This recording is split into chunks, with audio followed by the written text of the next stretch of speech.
Hi guys, I'm here to talk about the summer contemporary reads that I read in the month of August. I have 3 standalones and 1 series to talk about. So I'm going to talk somewhat briefly about all of them, give a non-spoiler review, and then let you guys know what I thought about them. The first book I'm going to talk about is one that I've actually had on my reading list since last summer. I just didn't get to finish it last summer, and it's Eleanor and Park by Rainbow Rowell.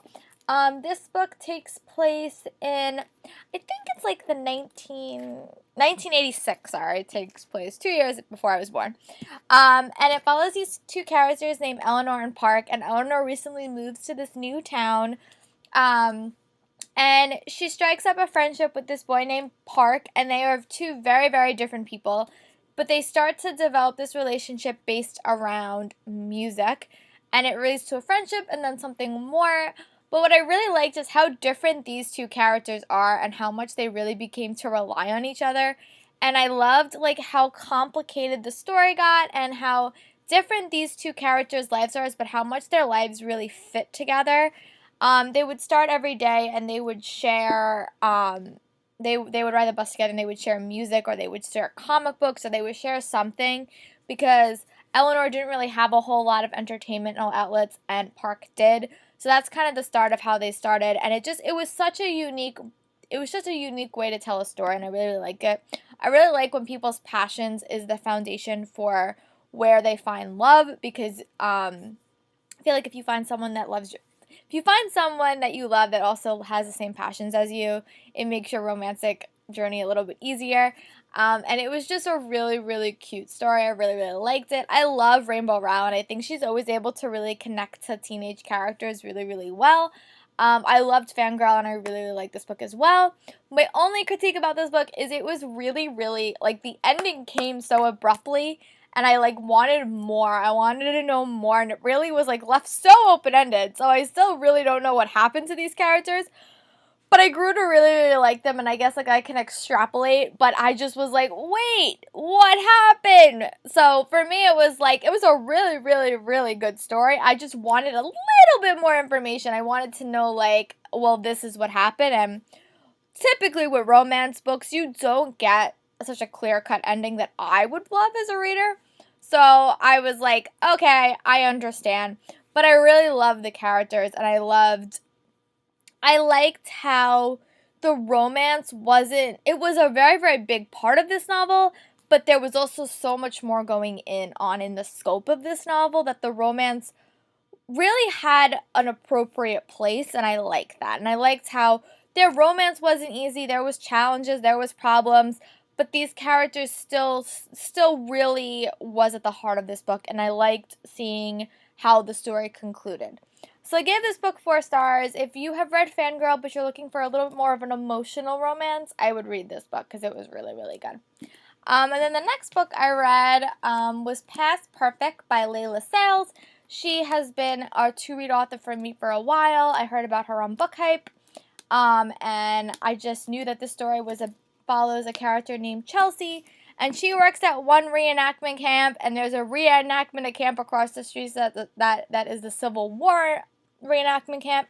She falls in love with this guy who happens to be on the rival camp, and the drama that ensues, it is crazy, and it is such a fun read, but it really dealt with a lot of, like, a lot of emotional issues, when do you have to stop living in the past and push yourself out of your past? When do you have to stop relying on the past, and when do you have to get over stuff that's been dealing with? And working at a reenactment camp, you really focus so much on the past, and I think that Chelsea really was so stuck for so much of this novel. But overall, I really liked how the story conducted. I liked all the characters. I love fun sets. I remember I read Chapel Wars by Lindsay Levitt last year, and I absolutely loved it. And this was kind of the same as I think the setting of both these camps really, brought out a different level, and I loved seeing how these characters could have had a very easy romantic life, but their circumstances really made it hard. So I really like seeing the characters develop and the way that the journey went on. I really, really liked it. If you want a cute summer read that, deals with a lot of self-discovery about that stuff, but also has a little bit of romance and a little bit of fun reenactment stuff, or you're just a history buff, I really recommend this book. It was really, really cute, and it was a really, really fast read. And then the last standalone novel that I read was Being Sloane, Jacob by Lauren Morrill. If you've been living under a rock, you know that the Summer Olympics happened this summer, and in gymnastics especially, the women's kicked butt, which was very, very exciting. I'm a big fan of Simone Biles and Allie Raisman. And I read this during the Olympics, so I read it right in the middle. I thought it was really, really good. I follow these two girls who ironically are named Sloane Jacob. And it's a summer, and one has to go to a figure skating camp, and one has to go to an ice hockey camp. And they're both running scared for different reasons about their respective sports. So they come up with this amazing plan to swap lives so that they don't have to deal with their fear. And it's a really unique story looking at, what happens when your passion isn't your passion anymore. Like, what happens when you're so afraid to do something? What happens? And I think that it was a really unique story just because the girls were so different. The places that they were in were so different. But what happens when one choice can really change how you look at the rest of your life? And I really, really like the book. I thought it dealt a lot with fear and like what's scaring you and how can you get over with. The boys were amazing, by the way. I really, really like the boys in this novel. And I love the settings that these girls were put in. And I loved how the girls went from really despising each other to really, really supporting each other. And in a story that a lot of time where girls are always antagonistic, these two girls really made me feel like they were able to become friends and take this experience and appreciate it. I really, really liked it. It was a perfect read to read during the Olympics, especially if you read during the Winter Olympics because there is figure skating and hockey involved. But I really, really liked it. I thought it was really, really cute, and I thought that it had a lot of good message about teamwork, competitiveness, cooperation, and just about finding yourself and not being afraid to take a plunge. So these are all the standalone contemporary books that I read this summer, and I started, last thing I want to talk about is the Au Pair series by Melissa De La Cruz.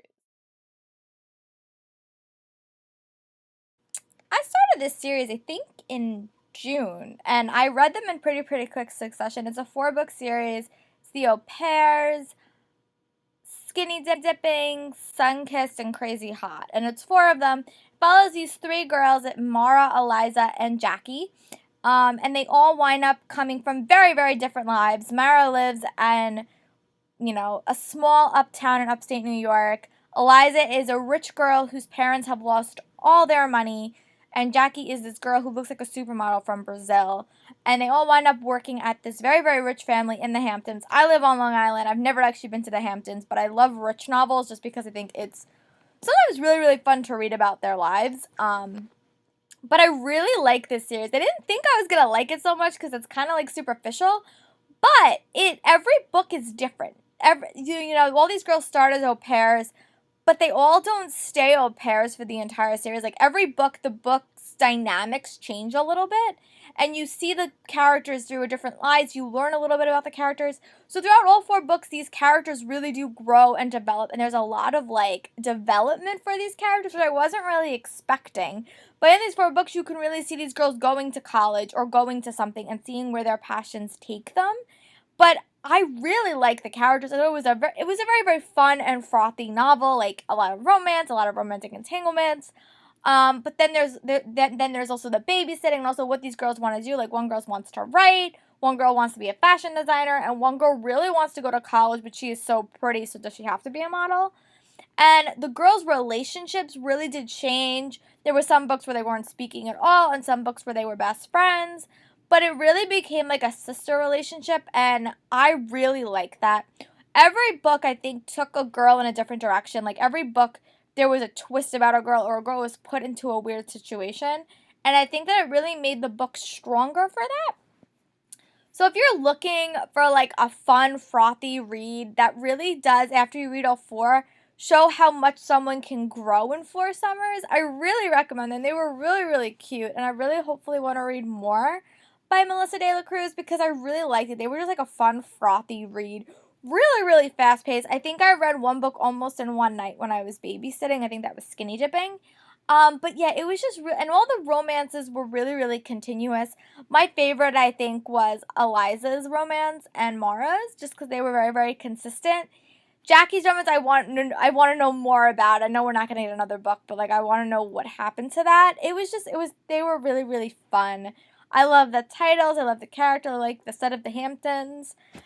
But yeah, so next summer, if you're looking for a fun, frothy read, I highly recommend that you read it. But those are all the contemporary books that I read in August. I'm gonna still read a couple in September just because there's a few that I'm dying to read, and then I will transition into my mystery books, and then I'll transition into my fantasy books. But as you know, I'm a seasonal reader, so these are just some of the books that I decided to read this summer. As always, comment and like below. Let me know if you guys read any fun contemporaries this summer and what was your favorite. And I'll talk to you guys later. Bye!